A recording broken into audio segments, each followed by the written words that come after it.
Hello everyone, welcome to break time classes. इस video में हम आई दृष्टि का पार्ट 6 कवर कर रहे हैं और आई दृष्टि ऐसे धीरे धीरे कवर हो जाएगी, इसका बिल्कुल टेंशन मत लीजिए क्योंकि मैक्सिमम करंट अफेयर घटनासार में हम कवर कर चुके हैं। और अगर आप ग्रुप में यूपी पीसीएस आरओ यारो वाले तो उसमें आपको भेजा भी जा चुका है, उसको आप बार बार रिवाइज करते रहिए। ये भी धीरे धीरे मतलब एक तरह से ये रिविजन ही चल रहा है करंट अफेयर का, तो इसको ध्यान से देखिएगा क्योंकि आई दृष्टि आपको पता है कितनी ज़्यादा इंपॉर्टेंट है एग्जाम के लिए। और आई दृष्टि, घटनासार, करंट अफेयर मंथली वाले या फिर बाकी के जो सब्जेक्ट वाइज नोट्स हैं, टेस्ट हैं, वो सब आपको यूपी पीसीएस आरओ यारो और जो कंबाइंड पेड ग्रुप चल रहा है उसमें मिल जाएगा। ज्वाइन करने के लिए नंबर दिया हुआ है, इस पर आप व्हाट्सएप करके किसी भी ग्रुप की डिटेल्स ले सकते हैं। 3 ही है अभी, यूपी पीसीएस आरओ यारो या कंबाइन, तो उसको प्रॉपर्ली पढ़कर, डिटेल को प्रॉपर्ली पढ़कर आप ज्वाइन कर सकते हैं। उसी में पूरा प्रोसेस बताया गया है कैसे ज्वाइन करना है, क्या क्या चीज़ें हैं उसमें। तो चलिए शुरू करेंगे। सबसे पहले वैश्विक नवाचार सूचकांक आया है, इसका 17वां एडिशन आया, 17th एडिशन अभी जारी किया गया है वैश्विक नवाचार सूचकांक का। इतना कौन सा एडिशन है ये इतना ज़्यादा इंपॉर्टेंट नहीं होता, जब बहुत डीप स्टेटमेंट वाइज क्वेश्चन पूछा जाता है तभी ये एडिशन वगैरह आ सकता है, लेकिन वो बहुत पॉपुलर जो सूचकांक होते हैं उसी का एडिशन पूछा जाता है, अभी इसका इतना इंपॉर्टेंट नहीं है। वैश्विक नवाचार सूचकांक जारी कौन करता है ये इंपॉर्टेंट है, तो वीपीओ के द्वारा इसको जारी किया जाता है, वर्ल्ड इंटेलेक्चुअल प्रॉपर्टी ऑर्गेनाइजेशन के द्वारा इसको जारी करते हैं। और इसके अलावा इसने भागीदारी किसने की और शीर्षक क्या है इस बार सूचकांक का, तो है unlocking the promise of social entrepreneurship. Unlocking the promise of social entrepreneurship इस बार का जो है शीर्षक है इसका सूचकांक का। अब रैंक जरूर याद करनी है नवाचार सूचकांक की। नंबर 1 पे स्विट्जरलैंड है, उसके बाद स्वीडन है, फिर अमेरिका है। नंबर 1 पे नवाचार सूचकांक में स्विट्जरलैंड है, एकदम याद रखिएगा, सबसे ज़्यादा इंपॉर्टेंट पूरे में इस टॉपिक में यही है। फिर भारत की रैंक क्या है, तो भारत की रैंक है 39, ये भारत वाला भी याद रखना है। 2023 में भारत की रैंक थी 40, इस बार जो है 1 अंक का सुधार हुआ है, 39 रैंक है। लास्ट में कौन है, तो 133 नंबर पे अंगोला है। लास्ट में जो सा नंबर रहेगा मतलब पूरे सूचकांक में उतने देशों को लिया गया है, तो 133 देश टोटल उसमें लिए गए थे, तो लास्ट में 133 नंबर पे अंगोला है। नंबर 1 पे स्विट्जरलैंड है, भारत का नंबर है 39 नवाचार सूचकांक में। इसके अलावा इसमें एक चीज़ और इस बार जारी किया गया है कि विश्व का सबसे बड़ा विज्ञान एवं प्रौद्योगिकी हब कौन सा है, तो टोक्यो याकोहामा है जो कि जापान का है, सबसे बड़ा विज्ञान प्रौद्योगिकी हब। इसके अलावा शीर्ष जो 100 विज्ञान प्रौद्योगिकी हब है उसमें भारत के 4 शहर शामिल हैं, तो वो है बेंगलुरु, दिल्ली, मुंबई और चेन्नई। ये पूछा जा सकता है क्योंकि भारत के भी हैं 4, कौन कौन से विज्ञान प्रौद्योगिकी हब में शामिल, तो बेंगलुरु, दिल्ली, मुंबई और चेन्नई। अब इस तरह से क्वेश्चन जब बनता है तो इस तरह से आता है, निम्न में से कौन से शीर्ष 100 में शामिल नहीं है प्रौद्योगिकी हब में, विज्ञान प्रौद्योगिकी हब में, तो कोई और शहर इसमें दिया जा सकता है। अब विश्व प्रतिभा रैंकिंग 2024 की बात करेंगे। 11th एडिशन इसका जारी हुआ है, आईएमडी के द्वारा इसको जारी किया जाता है और इसमें भी स्विट्जरलैंड नंबर 1 पे है प्रतिभा रैंकिंग में। सेकंड पे सिंगापुर है, उसके बाद लग्जमबर्ग है। भारत का नंबर है 58। प्रतिभा रैंकिंग में भी स्विट्जरलैंड नंबर 1 है और ऊपर वाला जो था नवाचार सूचकांक उसमें भी स्विट्जरलैंड नंबर 1 है। और प्रतिभा रैंकिंग में भारत का नंबर है 58, 2023 में 56 पे था भारत, अभी जो है 2 अंक और नीचे चला गया है, 58 पे चला गया है। और लास्ट में कौन है, तो लास्ट में है मंगोलिया 67 नंबर पे। टोटल जो है 67 इसमें देशों को काउंट किया गया होगा, तो इसमें मंगोलिया लास्ट में है, भारत का नंबर है 58। विश्व की 10 सबसे बड़ी अर्थव्यवस्थाओं की सूची जारी की गई है फोर्ब्स के द्वारा अभी, तो नंबर 1 पे है। अभी जो रिसेंट जारी की गई है जल्दी जल्दी बदलती रहती है, तो रिसेंट वाली सितंबर में जारी हुई है, तो नंबर 1 पे इसमें यूएसए है जो जीडीपी के हिसाब से अर्थव्यवस्था जारी की जाती है। सेकंड पे चाइना है, फिर जर्मनी है, फिर जापान है, फिर भारत है। 5वें नंबर पे भारत है और पाँचों याद रखना है क्योंकि ये अरेंज करने को आ जाता है एग्जाम में, तो नंबर 1 पे यूएसए, फिर चीन, फिर जर्मनी, फिर जापान, फिर भारत। या फिर इस तरह से भी क्वेश्चन पूछा जा सकता है कि निम्न में से कौन सा देश की अर्थव्यवस्था जो है अर्थव्यवस्था के क्रम में वो भारत से ऊपर है, या फिर निम्न में से कौन सा भारत के ऊपर नहीं है, इस तरह से आ जाता है क्वेश्चन घुमा के। तो भारत जो है इसमें 5वें नंबर पर है। नेक्स्ट है वर्ल्ड गिविंग इंडेक्स 2024 की बात करें तो इसको चैरिटीज़ एंड फाउंडेशन के द्वारा जारी किया जाता है। नंबर 1 पे इसमें इंडोनेशिया है, फिर केन्या है, फिर सिंगापुर। गिविंग इंडेक्स में देने वाले में जो है नंबर 1 पे है इंडोनेशिया, भारत 26 नंबर पे है। 142 देशों में भारत 26 नंबर पे है। और लास्ट में कौन है, तो पोलैंड, जापान, कंबोडिया, लिथुआनिया, ये अंतिम वाले में आते हैं, Poland, Japan, Cambodia, Lithuania. Bharat का नंबर याद रखिएगा 26 है, इंडोनेशिया नंबर 1 पे है गिविंग इंडेक्स में। नेक्स्ट है विश्व की 10 सबसे बड़ी कोयला खदानें जो है इनकी सूची जारी की गई है, तो ये पहली नंबर पे है जो सबसे बड़ी खदान है कोयला की मानी जा रही है, ब्लैक थंडर माइन जो कि अमेरिका की है, नंबर 1 पे है ब्लैक थंडर माइन। सेकंड पे ग्योरा ओसी खान है जो कि भारत की सबसे बड़ी कोयला खान है, 1981 में ये शुरू हुई थी। ये ग्योरा खान, ये छत्तीसगढ़ के कोरबा में है ग्योरा खान। और उसके बाद थर्ड पे है नॉर्थ एंटलोप रोसेल माइन जो कि अमेरिका की है, नंबर 1 पे भी अमेरिका की है, फिर नंबर 3 पे भी नॉर्थ एंटलोप अमेरिका की है। फिर ये जो शीर्ष 5 है इसमें मैचिंग में भी आ सकता है कि कौन से देश में स्थित है ये, तो याद रखिएगा नॉर्थ एंटलोप अमेरिका में है, ब्लैक थंडर अमेरिका में है। फिर कुसमुंडा ओसी खान जो ये भारत की है, तो शीर्ष 5 में 2 भारत की हो गई, एक तो ये ग्योरा खान, दूसरी कुसमुंडा। ये दोनों कुल भारतीय जितना भी कोयला उत्पादन होता है उसका 10% उत्पादित करती हैं। ये बहुत बड़ी बड़ी खानें भारत की, टोटल कोयला उत्पादन का 10% यही उत्पादित करती हैं। ग्योरा और कुसमुंडा दोनों छत्तीसगढ़ के कोरबा में स्थित हैं। 5वें नंबर पे है चीन की नॉर्थ शांसी माइन। तो पहले नंबर पर अमेरिका की है खान ब्लैक थंडर माइन, और 2 इसमें भारत की हैं, दूसरे और चौथे नंबर पर भारत की है। 5वें नंबर पर यहाँ पर चाइना की है नॉर्थ शांसी माइन। तो ये याद रखिएगा क्रम कौन सा है। नेक्स्ट यहाँ पर कुछ चीज़ें जो इम्पोर्टेंट है कि भारत में 70% विद्युत उत्पादन अभी कोयले से होता है, और भारत की एक क्लीन कोल पहल चलाई गई है जिसका नाम है कोल गैसिफिकेशन मिशन। इसके तहत 2030 तक 100 मिलियन टन जो है कोयला उसका गैसीकरण किया जाएगा। 100 मिलियन टन कोयले का गैसीकरण करने का लक्ष्य हमने कब तक रखा है, 2030 तक रखा है। किस मिशन के तहत, कोल गैसिफिकेशन मिशन के तहत। नेक्स्ट बात करेंगे भारत का 43वां विश्व धरोहर स्थल कौन सा बना है। तो अब टोटल जो है यूनेस्को धरोहर स्थल हमारे 43 हो गए हैं, और ये लास्ट वाला कौन सा बना है, तो मोईदस्म बना है जो कि चराईदेव जिले असम में स्थित है। मोईदस्म क्या है, तो ये अहोम राजवंश का एक टीला है, दफन प्रणाली है, टीला दफन प्रणाली है। जैसे मिस्र में गीजा का पिरामिड वगैरह होता था उसी तरह से है ये अहोम राजवंश का टीला दफन प्रणाली है जो कि असम में स्थित है, मोईदस्म। और ये जो है इसकी घोषणा कब हुई, तो विश्व धरोहर समिति की जो 46 नंबर की 17 बैठक आयोजित हुई थी नई दिल्ली में अभी, तो 31 जुलाई को ये थी। उद्घाटन इसका पीएम मोदी ने किया था। पहली बार ऐसा था जब ये विश्व धरोहर समिति का जो है मेजबान भारत बना था, तो इसी में ये घोषणा की गई थी कि मोईदस्म को शामिल किया गया था। और इसकी थीम क्या थी, जो समिति की बैठक हुई थी, ये भी इंपॉर्टेंट है, इसकी थीम थी बैठक की विकास भी विरासत भी। और इसका लोगो क्या था, लोगो था हम्पी का स्मारक, जो रथ वाला स्मारक है कर्नाटक का, वही इसका जो है लोगो था। और इसकी टैगलाइन क्या थी कि सह नव यशा, ये जो है सह नव यशा जो है तैत्रीय उपनिषद से लिया गया है। तो ये सब पूछा जा सकता है एग्जाम में, इम्पॉर्टेंट है ये। तो इसी में जो है इसको शामिल किया गया है 46 एडिशन में, 46 बैठक में ये है जो है मोईदस्म को शामिल किया गया है। 46 सत्र में 24 नए स्थल जो है यूनेस्को धरोहर सूची में शामिल किए गए हैं, जिसमें ये मोईदस्म वाला भारत का है। 24 नए स्थल कौन कौन में जो है 19 सांस्कृतिक हैं, 4 प्राकृतिक हैं, 1 मिश्रित है। बस इतना याद रखिए, जो ये वाली बैठक हुई 46 नंबर की, इसमें 24 नए स्थल जोड़े गए हैं, जिसमें से एक मोईदस्म भारत का है।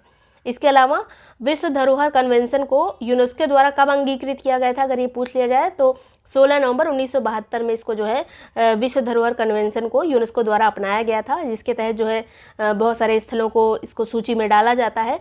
और ये कन्वेंशन जो है इसमें कितने सदस्य शामिल हैं, तो अभी 196 कंट्रीज में शामिल हुआ है, जिसका नाम है नौरू भी जो है इसमें शामिल हो गया है। तो पूछा जा सकता है क्योंकि रिसेंट में ये नौरू शामिल हुआ है, तो 196 पक्षकार इसका कौन बना है, नौरू बना है।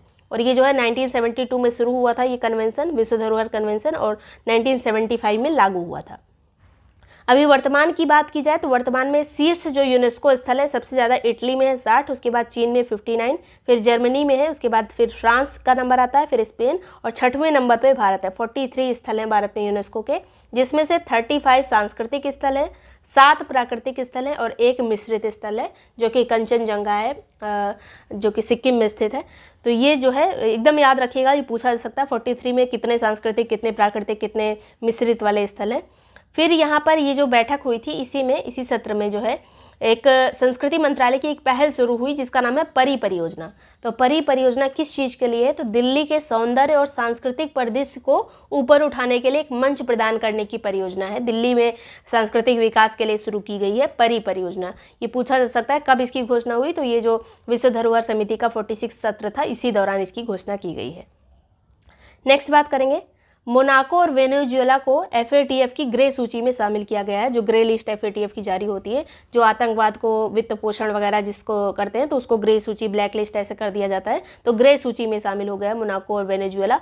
और ये बैठक कब हुई, कहाँ हुई थी? तो FATF की वाली बैठक सिंगापुर में हुई थी 26 से 28 जून के बीच में, और इसकी अध्यक्षता T राजा कुमार ने की थी। और इस बैठक में मोनाको और वेनेजुएला को ग्रे लिस्ट में डाल दिया गया। इसके अलावा जमैका और तुर्की को FATF की ग्रे लिस्ट से बाहर किया गया है। तो दो प्रमुख काम इसमें हुए हैं। मोनाको और वेनेजुएला को शामिल कर दिया गया है ग्रे लिस्ट में, मतलब खराब इसको कर दिया गया है। फिर जमैका और तुर्की को ग्रे लिस्ट से बाहर कर दिया गया है। नेक्स्ट बात करेंगे, ग्लोबल लाइबिलिटी इंडेक्स जो है अभी जारी किया गया है, सूचकांक जारी किया गया है। इसको जो है EIU यानी इकोनॉमिस्ट इंटेलिजेंस यूनिट के द्वारा जारी किया गया है।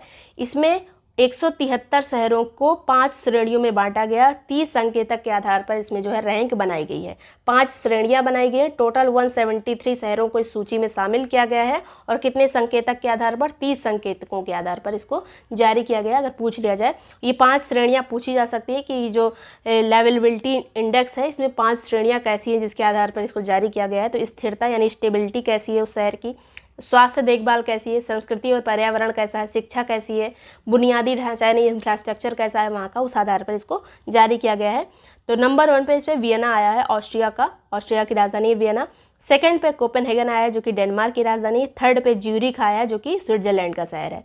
तो ये जो है वियना, कोपेनहेगन और ज्यूरिख इसमें जो है शामिल है 1, 2 और 3 में। और सबसे कम आरामदायक शहर कौन सा है इसके हिसाब से? तो दमिश्क है जो कि सीरिया का है। दमिश्क सीरिया की राजधानी, वो शामिल है। स्विट्जरलैंड की राजधानी क्या है ये कमेंट सेक्शन में बताइएगा। ज्यूरिख जो है यहाँ का एक शहर है। स्विट्जरलैंड की राजधानी क्या है ये कमेंट सेक्शन में बताइएगा। नेक्स्ट बात करेंगे ऊर्जा संक्रमण सूचकांक की।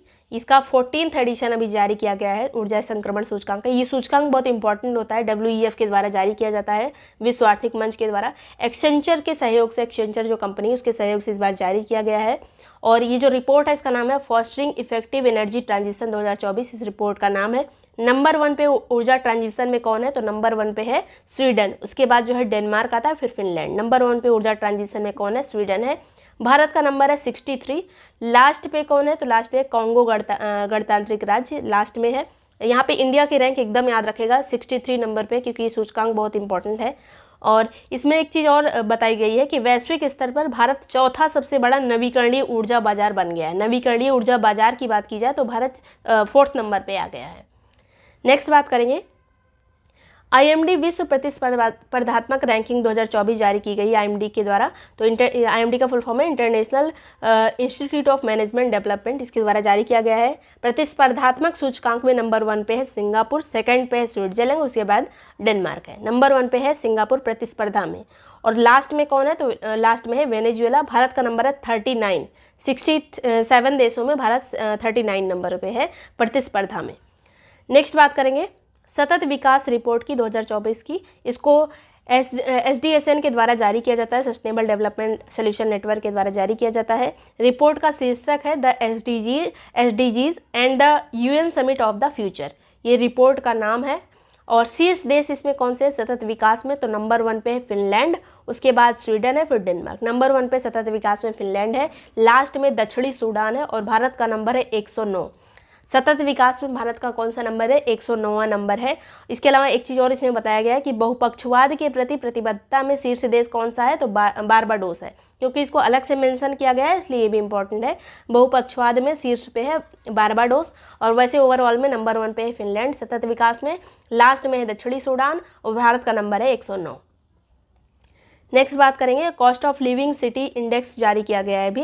तो इसको अमेरिकी कंपनी मर्सर के द्वारा जारी किया गया है, कॉस्ट ऑफ लिविंग वाला इंडेक्स। टोटल जो इसमें जो है 226 शहर शामिल है, और इसको एक आधार शहर बनाया गया है न्यूयॉर्क को, मतलब न्यूयॉर्क के आधार पर बाकी शहरों को रैंकिंग दी गई है, उसको एक बेस सिटी बनाया गया है। और सबसे महंगा शहर इसके हिसाब से कौन सा है? तो हांगकांग सबसे महंगा है, और सबसे सस्ता है अबूजा जो कि नाइजीरिया का है। तो सबसे सस्ता शहर अबूजा और सबसे महंगा शहर हांगकांग। और भारत की तरफ से शीर्ष शहर कौन है? तो नंबर 136 पे भारत की तरफ से ये शीर्ष पे है, लेकिन वैसे ये मुंबई जो है सबसे महंगा है। भारत की तरफ से ये सबसे महंगा है, लेकिन पूरे विश्व की अगर शहरों की बात करें तो 136 नंबर पे आता है। तो मुंबई है, उसके बाद नई दिल्ली है, फिर चेन्नई, फिर बेंगलुरु। नंबर 1 पे मुंबई, फिर नई दिल्ली, फिर चेन्नई, फिर बेंगलुरु। इसके अलावा इससे पहले एक और इंडेक्स जारी हुआ था इसी तरह का, EIU का ये इंडेक्स था, world wide cost of living index 2023। इसके अनुसार सबसे महंगा शहर सिंगापुर था, उसके बाद ज्यूरिख था और सबसे सस्ता शहर दमिश्क था जो कि सीरिया का है। तो ये भी याद रखेगा कि EIU के द्वारा जो 2023 वाली रैंकिंग जारी हुई थी उसमें सबसे महंगा सिंगापुर और ज्यूरिख और सबसे सस्ता दमिश्क था। और अभी जो जारी हुई है कॉस्ट ऑफ लिविंग रैंक जो कि मर्सर के द्वारा जारी किया गया है, इसमें सबसे महंगा शहर हांगकांग है और सबसे सस्ता अबूजा है। नेक्स्ट बात करेंगे वैश्विक लैंगिक अंतराल सूचकांक रिपोर्ट, और ये जो है 18th एडिशन इसका जारी किया गया है। ये बहुत इंपॉर्टेंट है, इसका एडिशन भी याद रखेगा, 18वें नंबर का एडिशन है लैंगिक अंतराल का, और इसको WEF के द्वारा जारी किया जाता है, विश्व आर्थिक मंच के द्वारा। शीर्ष में नंबर 1 पे कौन है, तो आइसलैंड है, जहाँ पे बिल्कुल भी सबसे कम यहाँ पर लैंगिक भेदभाव होता है। इसके बाद फिर फिनलैंड है, फिर नॉर्वे, फिर न्यूजीलैंड, फिर स्वीडन। इस वाले रैंकिंग में कभी कभी शीर्ष 5 भी पूछ लिया जाता है, या फिर इस तरह से भी आ जाता है कि निम्न में से कौन सा शीर्ष 5 में शामिल नहीं है। तो सभी याद रखिए, आइसलैंड, फिर फिनलैंड, फिर नॉर्वे, फिर न्यूजीलैंड, फिर Sweden. Iceland, Finland, Norway, New Zealand, फिर स्वीडन। लास्ट में है इसमें सूडान। भारत का नंबर है 129। भारत जो है वैश्विक अंतराल सूचकांक में 129 है, लैंगिक अंतराल में 129 नंबर पे है। 2023 में जो है 127वें नंबर पे था, ये भी याद रखना है क्योंकि इसमें पूछ लिया जाता है जब स्टेटमेंट वाइज आता है। तो पिछली बार 127 था, अभी 129 है। इसके अलावा अगर इसमें जो है रिपोर्ट में एक बात और कही गई है कि पूर्ण लैंगिक समानता प्राप्त करने में हमें, विश्व में जो पूर्ण लैंगिक समानता व्याप्त हो जाए, ऐसा करने में हमें 134 साल लगेंगे। वर्तमान में वैश्विक कार्यबल में महिलाओं की हिस्सेदारी विश्व में कितनी है, तो 42% जो है महिलाएं कार्य करती हैं। वैश्विक शांति सूचकांक 2024 की बात की जाए तो इसका भी 18th एडिशन अभी जारी हुआ है, institute for economics and peace के द्वारा, IEP के द्वारा जारी किया गया है इसको। 163 देशों का ये सूचकांक है, शांति सूचकांक। ये भी उतना ही इंपॉर्टेंट है जितना लैंगिक असमानता वाला था। शीर्ष में इसमें नंबर 1 पे कौन है, तो शीर्ष में शांति में आइसलैंड, और यहाँ पर शांति में भी नंबर 1 आइसलैंड है और लैंगिक अंतराल में भी नंबर 1 पे आइसलैंड है, तो याद रखिएगा। फिर सेकंड में है इसमें आयरलैंड, फिर ऑस्ट्रिया, फिर न्यूजीलैंड, फिर सिंगापुर है। पहले नंबर पे आइसलैंड है। लास्ट में कौन सा है, लास्ट में है यमन। शांति में सबसे खराब स्थिति किसकी है, तो यमन की है। भारत का नंबर है 116। 163 देशों में भारत शांति में कौन से नंबर पे है, 116वें नंबर पर। नेक्स्ट बात करेंगे, सुरक्षा परिषद के नए अस्थायी सदस्य भी बने। तो 10 एक समय में 10 अस्थायी सदस्य होते हैं और धीरे धीरे करके उनको मतलब 5-5 करके लिया जाता है। तो संयुक्त राष्ट्र महासभा का जो 78th जो एडिशन था, उसी में जो सत्र चल रहा था, उसी दौरान ये घोषणा की गई। कौन कौन से 5 अस्थायी सदस्य भी निर्वाचित हुए हैं, तो Denmark, Greece, Pakistan, Panama, Somalia, ये जो है सुरक्षा परिषद के 5 अस्थायी सदस्य बने हैं अभी। इससे पहले 5 और अस्थायी सदस्य बने थे। कौन कौन से, अल्जीरिया, गुयाना, दक्षिण कोरिया, सियरा लियोन, स्लोवेनिया। ये ज़्यादा पूछा जा सकता है। डेनमार्क, ग्रीस, पाकिस्तान, पनामा और सोमालिया जो है सुरक्षा परिषद के 5 अस्थायी सदस्य अभी निर्वाचित हुए हैं। नेक्स्ट बात करेंगे पर्यावरण प्रदर्शन सूचकांक 2024 की। येल इंस्टीट्यूट के द्वारा इसको जारी किया जाता है, बस इतना याद रखिए, येल इंस्टीट्यूट इसको जारी करता है। शीर्ष देश इसमें कौन सा है, तो नंबर 1 पे एस्टोनिया है। पर्यावरण प्रदर्शन सूचकांक में नंबर 1 पे एस्टोनिया है, उसके बाद लग्जमबर्ग है, फिर जर्मनी है। लास्ट पे यानी 180 नंबर पे कौन है, तो वियतनाम है। पर्यावरण प्रदर्शन सूचकांक में सबसे खराब हाल वियतनाम का है। भारत का नंबर है 176। जो टोटल 180 देश में उसमें भारत की भी स्थिति बहुत खराब ही है, 176 नंबर पे भारत है। और 2023 में भारत 180 नंबर पे था, एकदम लास्ट था। अभी जो है थोड़ा सा सुधार हुआ है, 176 पे आ गया है। नंबर 1 पे एस्टोनिया पर्यावरण प्रदर्शन सूचकांक में। नेक्स्ट बात करेंगे QS वर्ल्ड यूनिवर्सिटी रैंकिंग 2025 की। ये 25 मतलब अभी जारी की गई है, लेकिन ये 25 के लिए है। तो ये 21th एडिशन है इसका, 21st एडिशन। शीर्ष देश इसमें, शीर्ष संस्थान कौन सा है, QS वर्ल्ड यूनिवर्सिटी रैंकिंग में नंबर 1 पे है मैसाचुसेट्स प्रौद्योगिकी संस्थान जो MIT है, ये नंबर 1 पे है USA का। फिर सेकंड पे इंपीरियल कॉलेज UK का, फिर थर्ड पे ऑक्सफोर्ड विश्वविद्यालय UK का, फिर है हार्वर्ड जो कि USA का, फिर कैम्ब्रिज UK का। नंबर 1 पे USA का MIT है, याद रखिएगा। टोटल इस रैंकिंग में 1503 संस्थान लिए गए हैं, सबसे ज़्यादा संस्थान इसमें अमेरिका के हैं। भारत के इन जो 1503 है, इसमें भारत के कितने हैं, तो 46 संस्थान भारत के इस रैंकिंग में शामिल हैं। उनमें से शीर्ष कौन है भारत की तरफ से, तो IIT बॉम्बे वैसे 118 नंबर पे है, लेकिन भारत की तरफ से शीर्ष पर है। उसके बाद 150वें नंबर पे IIT दिल्ली है, फिर IISc बेंगलुरु है। तो भारत की तरफ से QS रैंकिंग में IIT बॉम्बे नंबर 1 पे है, उसके बाद फिर IIT दिल्ली, फिर IISc बेंगलुरु है। ओवरऑल में नंबर 1 पे MIT है जो कि USA का है। तो ये इतनी चीज़ें थी जो मोस्ट इंपॉर्टेंट हैं अभी। और अगले वीडियो में हम अगला कवर करेंगे। और वीडियो पसंद आया, यूजफुल लगा हो तो लाइक सब्सक्राइब कर लीजिएगा, कमेंट सेक्शन में बताइएगा कैसा लगा। कोई भी ग्रुप ज्वाइन करने के लिए जो नंबर दिया है इस पर व्हाट्सएप करके ग्रुप की डिटेल्स ले सकते हैं। अभी यूपीपी से सारो यारो और कंबाइंड प्रेड ग्रुप चल रहे हैं, उसी में सभी हैंड रिटन नोट्स आपको मिल जाएंगे। Thank you so much watching break time classes.